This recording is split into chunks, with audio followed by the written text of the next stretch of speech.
পার্বত্য চট্টগ্রামে বসবাসকারী 54% বাংলা ভাষাভাষীর মানুষ আমরা যারা বাঙালি, আমরা স্বাধীনতার সুখ পাইনি।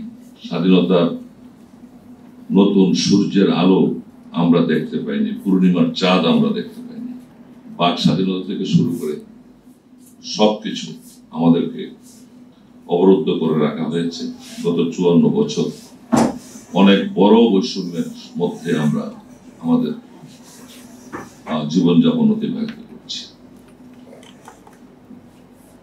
গত 5ই আগস্ট আমাদের ছাত্র সমাজ বৈষম্য বিরোধী, কোটা বিরোধী আন্দোলন করতে গিয়ে প্রায়, আজকের পত্রিকা দেখলাম প্রথম আলোতে 625, এর সংখ্যা আরো অনেক বাড়বে তারাও বলেছেন। আর আহত হয়েছে অনেকে, যারা পঙ্গু হয়ে যাবে চিরদিনের জন্য। ছাত্র জনতার বিশাল আন্দোলন, এই আন্দোলনে আমাদের চট্টগ্রাম নাগরিক পরিষদের অত্যন্ত গুরুত্বপূর্ণ সহযোগী সংগঠন চট্টগ্রাম ছাত্র পরিষদ, ঢাকা বিশ্ববিদ্যালয়, জাহাঙ্গীরনগর বিশ্ববিদ্যালয়, জগন্নাথ বিশ্ববিদ্যালয় সহ, চট্টগ্রাম বিশ্ববিদ্যালয় সহ, কুমিল্লা বিশ্ববিদ্যালয় সহ পার্বত্য এলাকার যে ছাত্ররা আমাদের রয়েছে, এই বিশ্ববিদ্যালয়ে আমাদের ছাত্র পরিষদের কমিটি রয়েছে।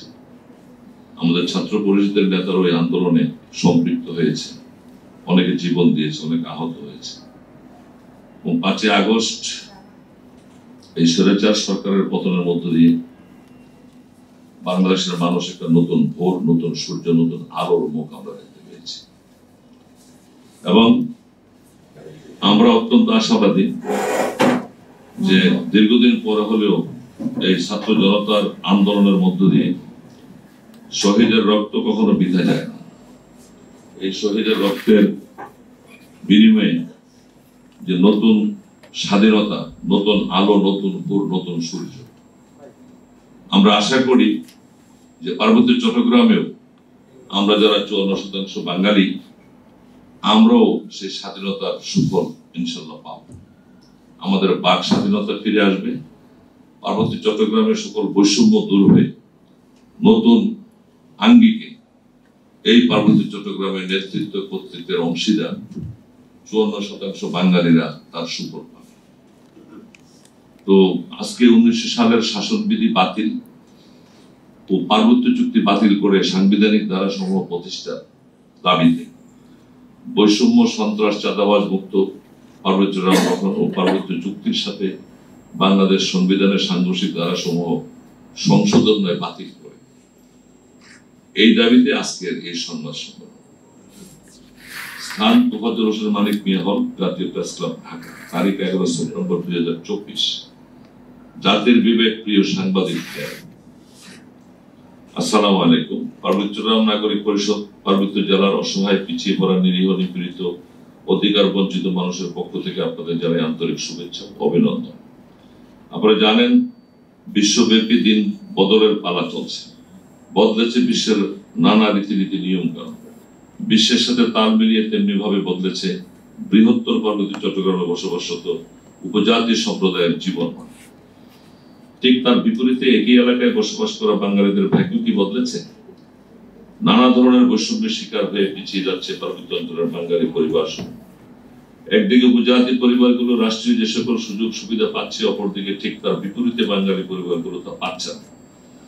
বর্তমানে পার্বত্য চট্টগ্রামে খ্রিস্টান অধ্যুষিত রাষ্ট্রে পরিণত করার আন্তর্জাতিক ষড়যন্ত্র চলছে।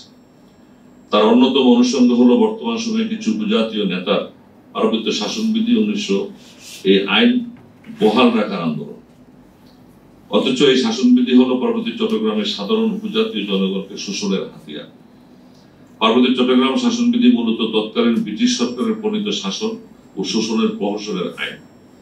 এই আইনে পার্বত্য চট্টগ্রামের প্রথাগত নেতাদের কিছু সুযোগ সুবিধা দিয়ে পুরো পার্বত্য চট্টগ্রামের শাসন ক্ষমতা নিজেদের কুক্ষিগত করেছিল ব্রিটিশরা। এই আইনের রীতি, প্রথা ও পদ্ধতির আলোকে পার্বত্য চট্টগ্রাম পরিচালিত হওয়ার কথা রয়েছে।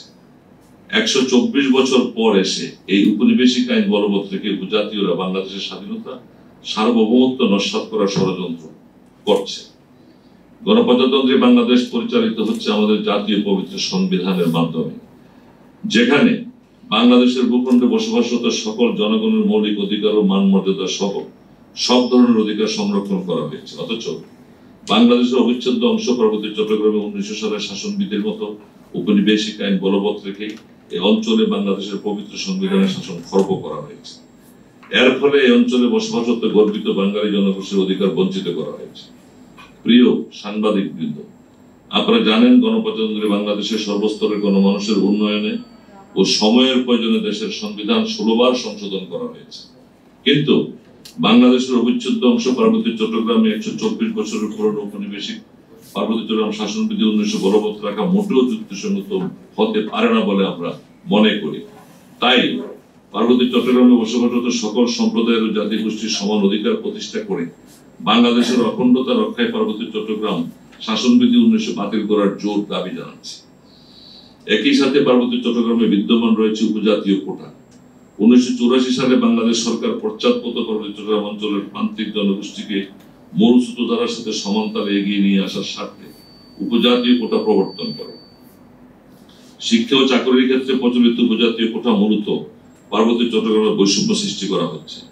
বিভিন্ন গবেষণা জরিপে দেখা গেছে উপজাতীয় কোটার কারণে চাকমা সম্প্রদায়ের মতো বৃহৎ কয়েকটি নৃগোষ্ঠী একতরফাভাবে এগিয়ে যাচ্ছে।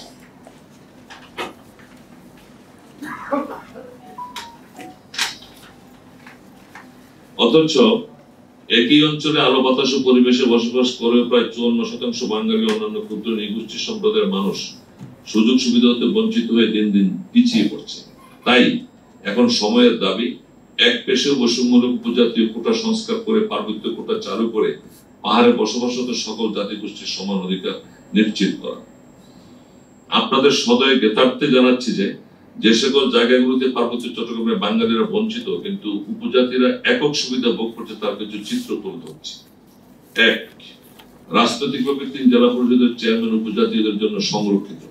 এই ক্ষেত্রে আমরা দীর্ঘদিন থেকে দাবি করে আসছি যে একটি উন্মুক্ত করে সারা দেশের ভোটের মাধ্যমে নির্বাচন করা বা একজন চেয়ারম্যানের সমপরিমাণ ক্ষমতা দিয়ে ভাইস চেয়ারম্যান বাঙালি থেকে মনোনয়ন দেওয়ার দাবি দীর্ঘদিন আমরা করে আসছি। 2, আঞ্চলিক পরিষদ চেয়ারম্যানের পদটি উপজাতিদের জন্য সংরক্ষিত। এই ক্ষেত্রে ভোটের মাধ্যমে নির্বাচন বা চেয়ারম্যানের সমপরিমাণ ক্ষমতা দিয়ে একজন বাঙালি ভাইস চেয়ারম্যান মনোনয়নের দাবি। 3, পার্বত্য চট্টগ্রাম বিষয়ক মন্ত্রণালয়ের মন্ত্রী উপদেষ্টা পদটি উপজাতিদের জন্য সংরক্ষিত। এই ক্ষেত্রে বাঙালিদের থেকে একজন গুরুত্বপূর্ণ স্থানে বাঙালি প্রতিনিধি থাকা উচিত। এই ক্ষেত্রে সংরক্ষিত মহিলা এমপি পদটি উপজাতিদের থেকে নিয়োগ দেওয়া হয়, যা খুবই দুঃখজনক। 4, 1900 সালের শাসনবিধির মাধ্যমে উপজাতিরা এককভাবে হেডব্যান্ড কারবারি, সার্কেল চিফ, রাজা সহ বিভিন্ন সুবিধা ভোগ করছে উপজাতিরা। হাইকোর্ট 1900 সালের শাসনবিধিকে মৃত আইন বলে একটি রায় দিয়েছে। আমরা ইতিমধ্যে আইনকে বাতিলের দাবিতে মানববন্ধন, বিক্ষোভ সমাবেশ, মিছিল, প্রতিবাদ সমাবেশ করছি 3 জেলায় ও ঢাকায়। 1900 সালের শাসনবিধি হলো একটি কালো আইন, এটা বাতিল করতে হবে। 5, অসাংবিধানিক ভূমি কমিশন গঠন করা হয়েছে উপজাতিদের নিয়ে, যার সদস্য 3 জেলা পরিষদের চেয়ারম্যান উপজাতি, 3 সার্কেল চিফ উপজাতি, আঞ্চলিক পরিষদ চেয়ারম্যান উপজাতি। এই ক্ষেত্রে জনসংখ্যা অনুপাতে ভূমি কমিশনকে পুনর্গঠন করতে হবে। ষোড়শ সংশোধনের মাধ্যমে কালো আইন করা হয়েছে, যেমন রীতি, নীতি, প্রথা, পদ্ধতি। হেডব্যান্ড কারবারি ও রাজা, সার্কেল চিফ যা বলবেন তাই আইনে পরিণত হবে। এই ক্ষেত্রে ভূমিহারা কোনো বাঙালি কোথাও কোনো আপিল করতে পারবে না। এই কালো আইন বাতিল করতে হবে। 6, উপজাতিদের জন্য ইনকাম ট্যাক্স ফ্রি, কিন্তু বাঙালিদেরকে ইনকাম ট্যাক্স দিতে হয়। তাই অর্থনৈতিকভাবে পার্বত্য চট্টগ্রামের বাঙালিরা গরিব থেকে গরিব হচ্ছে আর উপজাতিরা দিন দিন ধনী থেকে ধনী হচ্ছে। ইনকাম ট্যাক্স পার্বত্য অঞ্চলের সকল সম্প্রদায়ের জন্য একই নিয়মে চালু করা উচিত। 7, ব্যাংক লোন নিলে উপজাতিদের কোনো সুদ দিতে হয় না, কিন্তু বাঙালিদেরকে চড়া সুদ দিতে হয়। উপজাতিরা ব্যাংক লোন পরিশোধ করতে না পারলে তাদেরকে অনেক ক্ষেত্রে মওকুফ করা হয়, কিন্তু বাঙালিরা পরিশোধ করতে না পারলে তাদের স্থাবর অস্থাবর সম্পত্তি ক্রোধ করা হয়, জেলখানায় যেতে হয়। লোনের ক্ষেত্রে সকল সম্প্রদায়ের মানুষের জন্য একই নীতি অবলম্বন করতে হয়। 8, শিক্ষা ও চাকরি দীর্ঘ সময় ধরে উপজাতিদের জন্য সংরক্ষিত কোটা থাকায় শিক্ষা ক্ষেত্রে উপজাতিরা আজ প্রায় 80% শিক্ষিত আর বাঙালিরা মাত্র 20% শিক্ষিত। উপজাতির ছাত্রছাত্রীরা কোটার মাধ্যমে বিদেশে উচ্চতর ডিগ্রি নিতে পারে, বাঙালিরা এই সুবিধা থেকে বঞ্চিত। চাকরি ক্ষেত্রেও বাঙালিরা বিশাল বৈষম্যের শিকার। কোটার কারণে উপজাতিরা সকল ক্ষেত্রে চাকরি পায়, আর বাঙালিরা হচ্ছে বঞ্চিত।